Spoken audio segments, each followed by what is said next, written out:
Hi guys, for today's video ay magluluto ako ng ensaladang langka, which is good kainin sa may mga bukol guys.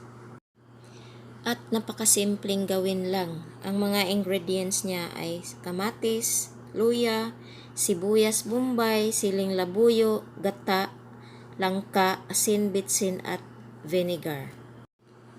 Actually guys, sa may mga bukol, bawal ang vinegar. Ang ginagamit kong vinegar ay pure na vinegar gawa sa niyog. Yung walang kulay. Bawal yung dato puti vinegar at saka silver swan. Naglalagay ako ng bitsin pero kunting-kunti lang pampalasa. Yung gata guys, maliit lang. 400 ml isang niyog. Tapos yung langka, 20 pesos lang. Saktong-sakto na sa iulam ko. Breakfast at saka pananghalian.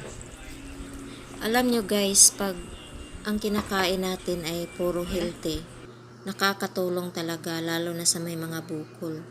Hindi talaga siya kumakati or lumalaki ang bukol. Nakakatulong talaga kung talagang sisikapin lang natin na puro organics yung kakainin natin. So ayan na guys, tapos na. Let's